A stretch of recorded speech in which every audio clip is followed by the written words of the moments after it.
Terus kuncinya adalah itu.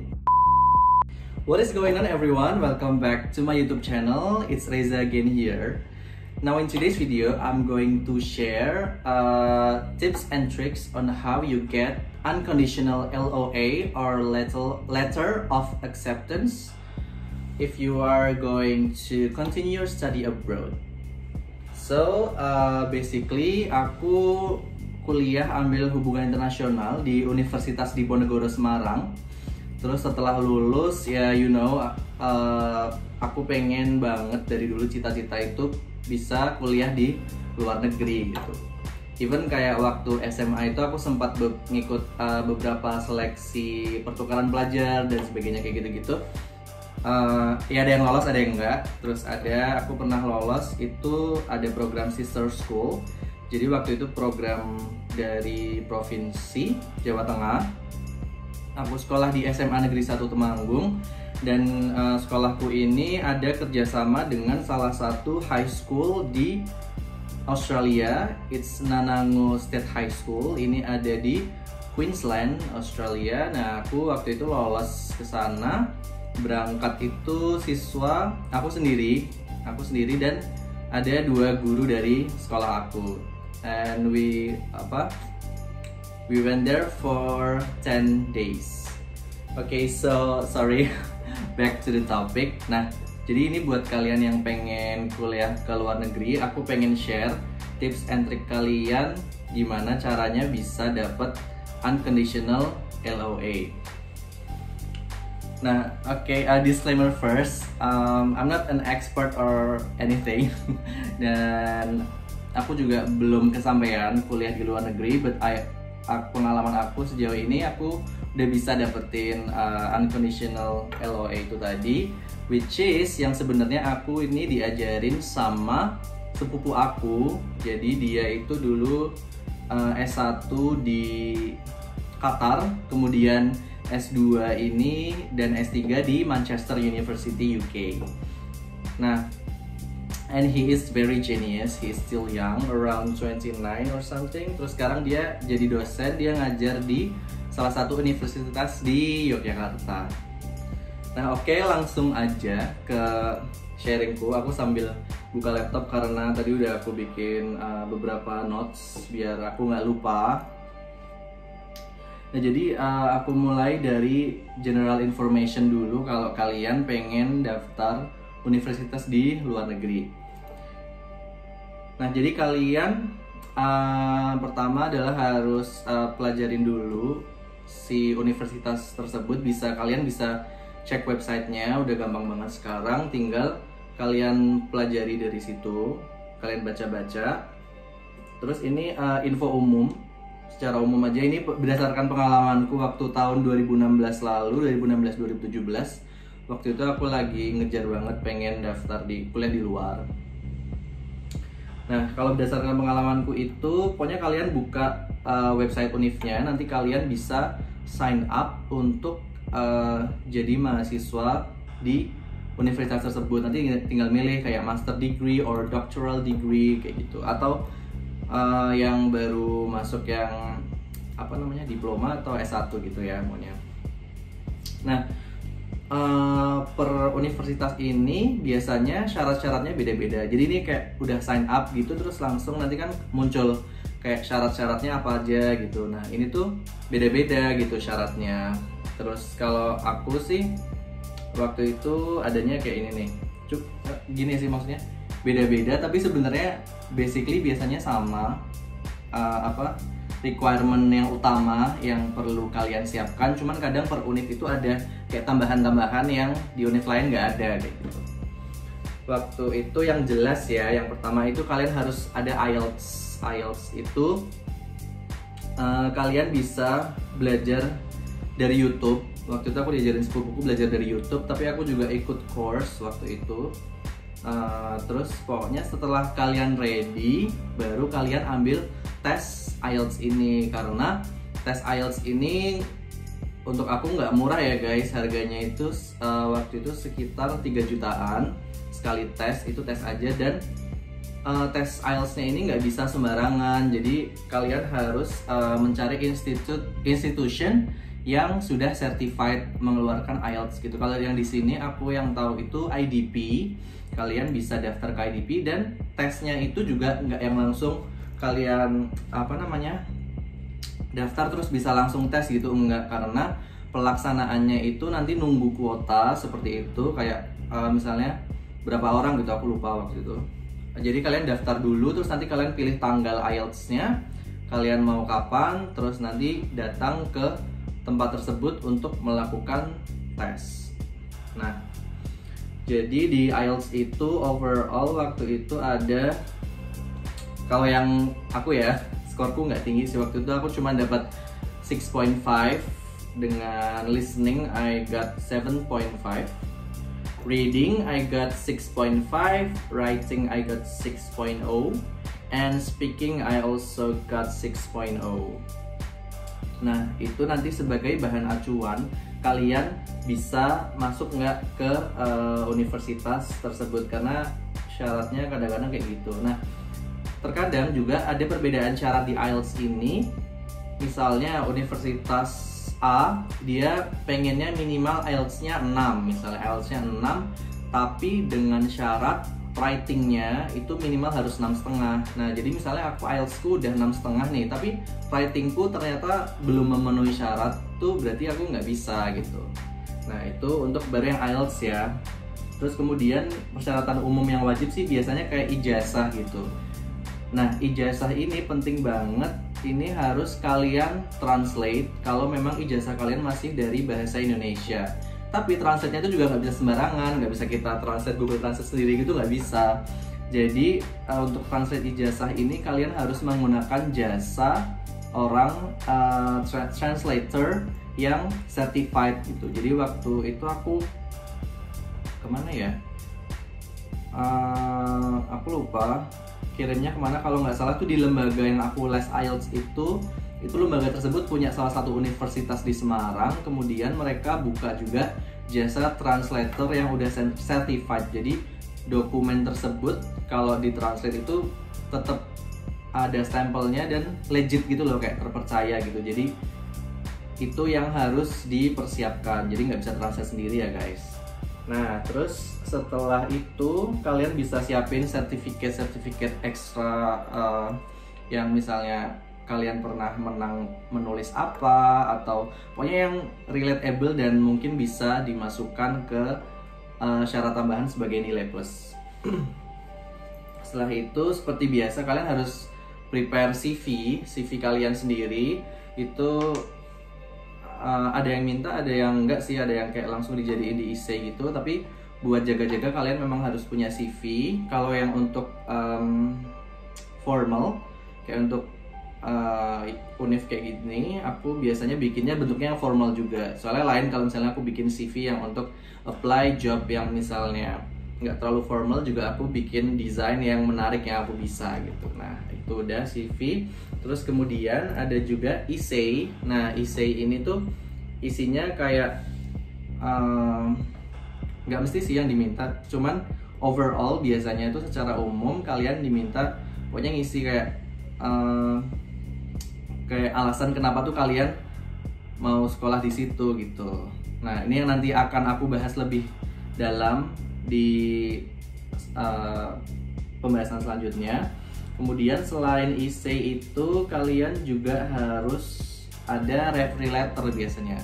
Referee letter ini adalah surat rekomendasi yang kalian request dari dosen-dosen kalian. Jadi ini kalian minta tolong dosen, biasanya diminta 2 atau 3 atau bahkan 1 gitu dosen untuk yang yang merekomendasikan kalian untuk bisa kuliah di universitas yang kalian inginkan. Nah, ini nanti biasanya kalian dapat form, terus kemudian kalian isi biodatanya, terus nanti kalian konsultasikan ke dosen kalian, kayak misalnya nanti dimintain rekomendasi. Biasanya sih general sih, kayak misalnya kemampuan berbahasa, terus kemampuan menulis, terus kayak a little bit personal, kayak kayak personality-nya seperti apa gitu, kayak motivated atau males-malesan atau gimana, tipikal orangnya seperti apa kayak gitu-gitu. Tapi secara general biasanya ada yang bentuknya essay, ada yang bentuknya kayak checklist kayak gitu-gitu. Itu tergantung dari univ yang kalian daftar masing-masing, itu beda-beda. Nah terus yang terakhir yang seingatku ini adalah study plan. Nah study plan ini juga kalian penting untuk bikin gitu. Jadi kayak planning kalian itu mau ambil kuliah apa aja. Nah ini juga kalian pelajarin dari websitenya si si universitas yang pengen kalian daftarin itu. Jadi kalian kayak nyusun gitu loh, nanti di semester ini tuh ada mata kuliah ini, terus aku mau ambil yang ini, kemudian semester depan ada ini. Itu nggak harus dapat dijalani seperti itu, cuman paling nggak kalian udah ada planning gitu, jadi kayak nggak kosong banget gitu. Tujuannya itu. Oke, kayaknya itu tadi udah selesai aku jelasin mengenai persyaratan umum yang biasanya harus kalian siapin. Terus sekarang bahas ke seperti judul yang aku taruh, gimana caranya kalian bisa dapat unconditional LOA. Nah, jadi aku jelasin dulu, LOA ini tuh adalah letter of acceptance. Ini bisa jadi dua jenis. Jadi yang pertama adalah conditional, yang kedua adalah unconditional. Nah, si conditional ini adalah surat keterangan bahwa kamu diterima tapi dengan syarat gitu. Nah, kalau yang unconditional ini diterima tanpa syarat. Nah, ini kayak apa sih maksudnya? Nah, kalau conditional itu misalnya aku ada IELTS yang kurang gitu, atau ada dokumen yang kurang gitu, kayak yang tadi aku bilang di sebelumnya itu. Misalnya ada skor IELTS kamu writing yang harusnya 6,5 tapi ternyata IELTS kamu 6 kayak gitu, itu berarti kamu dapet yang conditional gitu. Jadi persyaratan yang lain itu memenuhi VIC kayak gitu-gitu, tapi misalnya IELTS-nya kurang, jadi kamu diterima dengan syarat gitu. Nah, kamu bisa perbaiki IELTS kamu dengan melakukan tes ulang kayak gitu. Terus kalau yang unconditional ini intinya ya udah kamu tinggal final apply ke universitas yang kamu ingin karena kamu sudah diterima dan semua dokumen dan persyaratan kamu udah lolos gitu. Nah, oke, langsung ke intinya. Jadi ini tips very simple. Ini sebenarnya cuma ada satu kunci gimana cara kalian bisa dapet LOA, unconditional LOA.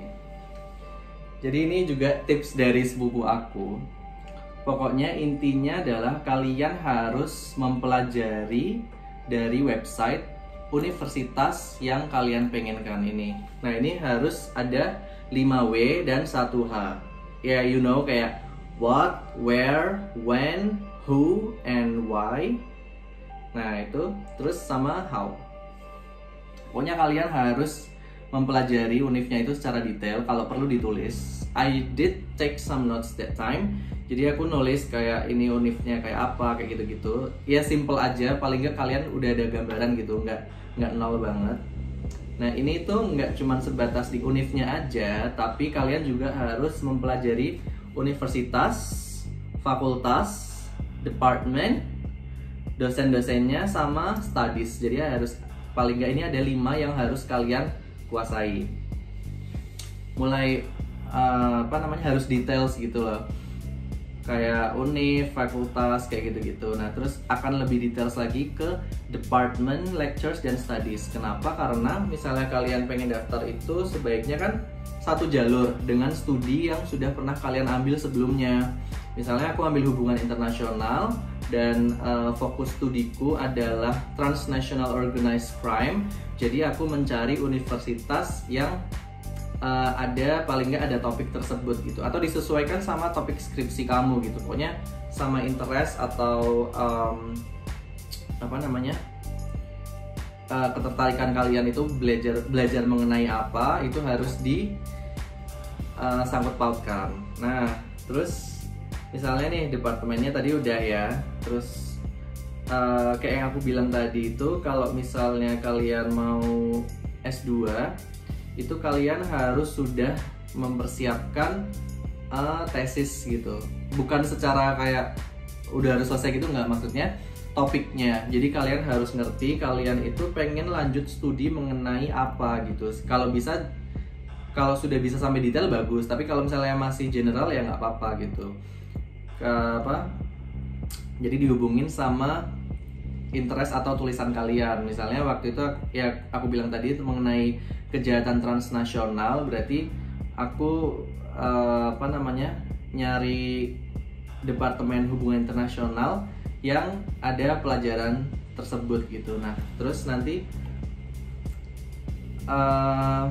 studinya itu kan kalian harus bikin study plan tuh, kayak apa, kuliah-kuliah apa yang kalian ambil. Nah, itu kalian bisa ngambil dari situ. Studi apa aja yang kalian pengen ambil yang berhubungan sama, paling penting itu kalian juga harus ngerti dosen-dosennya. Misalnya dosen yang berhubungan dengan topik kalian itu namanya siapa, kemudian dia tuh udah pernah bikin tulisan apa aja gitu. Pastinya tulisannya kan relate dengan interest kalian kan. Tapi ya memang misalnya kadang nggak nemu kayak gitu, ya nggak apa-apa gitu. Nah, terus kuncinya adalah itu, kunci dari semua ini, dari bikin essay yang langsung di approve adalah kalian tinggal combine semua informasi yang udah kalian pelajari 5W1H tadi dari website mengenai univ, fakultas, department, dosen, dan studies ini di-combine dengan studi kalian sebelumnya.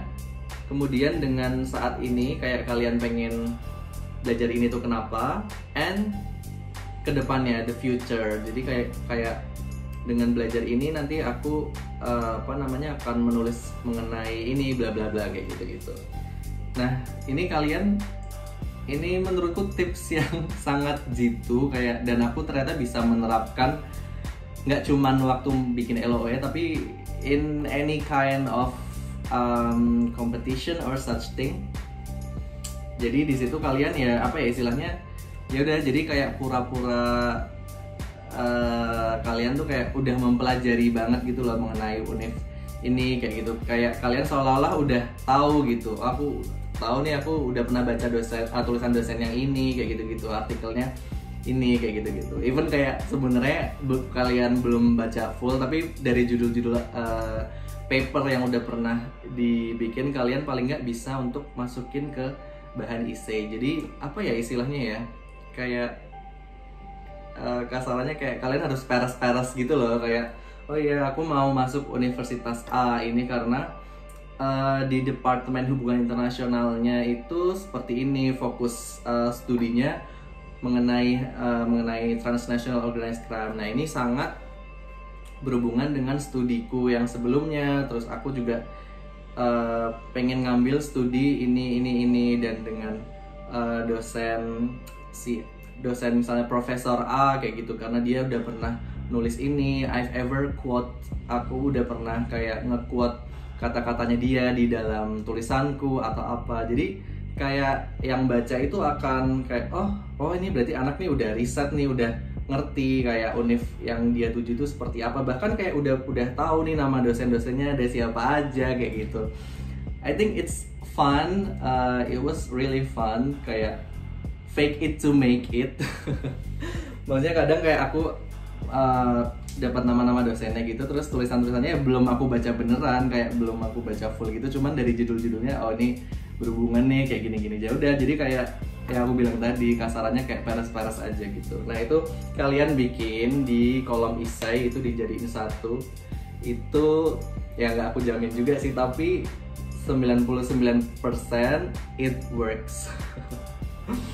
Nah, terus kalau kalian udah bikin essay yang 5W1H itu sebenarnya itu bisa dijadiin kalian sebagai acuan atau kayak itu sebagai satu master document yang diajukan ke universitas-universitas lain gitu. Karena tadi aku bilang daftarnya jangan hanya satu ya. Nah, karena nanti kalian tinggal ganti-ganti aja. Misalnya kalian udah bikin kalimatnya kan secara general gitu, udah nanti tinggal ganti-ganti aja, ganti-ganti nama dosennya, ganti-ganti mata kuliahnya, ganti nama univnya. Nah ini kalian nggak boleh salah. Misalnya kalian daftar atasnya udah di Manchester University, bla bla bla, nanti di tengah-tengahnya ada Edinburgh or something kayak gitu, jangan sampai jangan sampai kayak gitu, soalnya nanti ya kayak kelihatan copy paste gitu. But ya pokoknya intinya itu LOA, how to get. Jadi aku mau sedikit sharing. Waktu itu aku tahun 2016 sampai 17 itu aku menerapkan tips and trick ini dan diajarin sepupuku ini untuk daftar di 6 universitas di UK, di Inggris. Waktu itu aku daftar, ada York, ada Manchester, ada Exeter, ada Edinburgh, terus ada Sheffield, dan yang keenam Leeds University. Terus aku tuh dapat berapa nih ya? 4 itu unconditional. Aku York itu alhamdulillah dapat unconditional, Exeter, Edinburgh, sama Leeds. Ini aku dapat 4 univ ini. LOE-nya yang udah tanpa syarat, kayak udah tinggal aku masuk, sudah gitu, selesai. Terus yang sisanya, yang 2 itu aku dapat conditional. Yang Manchester itu aku conditional, kenapa? Karena IELTS yang syarat Manchester itu harus 7.0, sedangkan aku masih 6,5. Nah, oh iya, syarat IELTS ini pun dalam satu univ itu bisa beda-beda tergantung prodinya, tergantung kebutuhannya kayak gitu. Pokoknya kalian harus benar-benar pelajari syarat yang khusus untuk departemen yang pengen kalian daftar. Kemudian conditional satu lagi itu ada Sheffield University, itu aku dapat conditional. Kenapa? Karena IELTS-nya itu standar minimalnya adalah 6,5. IELTS itu 6,5, tapi ada syarat di Sheffield University ini bahwa writing itu minimal 6,5. Nah, sedangkan writingku itu cuma 6. Jadi aku lolos tapi bersyarat gitu intinya. Nah, terus oh ya, untuk formulir yang kalian download dari website pendaftaran ini macam-macam sih, ada yang free, ada yang berbayar gitu. Jadi waktu itu aku beberapa dapat universitas itu yang free formulirnya untuk mengisi, tapi ada juga yang harus bayar, itu sekitar kayaknya sejutaan deh kalau dirupiahin ya waktu itu. Pokoknya pakai pound sterling itu kayaknya. Terus kalau dirupiahin sekitar 1 jutaan itu untuk formulirnya aja. Nah udah. Terus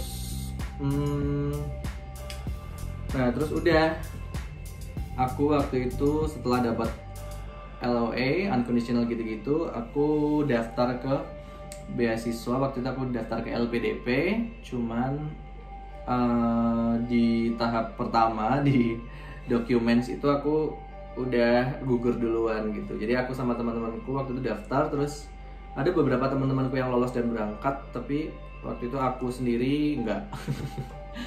Jadi ya udah, perjuanganku baru sampai di situ aja, dan aku pengen sharing aja sih buat kalian kayak nulis essay gimana biar bisa dapet unconditional LOA. Nah, kayaknya udah sih, overall that's it. My tips and tricks semoga membantu kalian kalau kalian pengen daftar kuliah di luar negeri. Pokoknya nggak usah takut, nggak usah kayak apa ya, ragu gitu-gitu. Coba aja dulu, karena kalian nggak ngerti what's gonna happen next gitu. Siapa tahu bisa kan kayak lolos kayak gitu ya. It's apa ya, kita nggak bisa expect ke depannya gitu, kayak akan berhasil atau enggak kalau belum dicoba. Jadi jangan takut nyoba. Semoga tips and trick aku tadi bisa membantu. Terus I think that's it. So that's it, the video for today. I hope you guys enjoy my videos. I hope my tip and trick works, and I'm afraid to say that it's guaranteed that you gonna pass the essay or something, but 90% menurutku akan bisa dapet sih lolos essay-nya. Terus tinggal ditambah syarat-syarat yang lain. So that's it, video for today. I hope you guys enjoy. Why I say it again? So I hope you guys enjoy my video. Thank you very much for watching. Don't forget to hit the like and subscribe button. Kalau kalian mau share video tips and trick aku ini ke teman-teman kalian yang mau daftar kuliah di luar negeri, I'm so grateful for that. So I'll see you around in next video. Bye.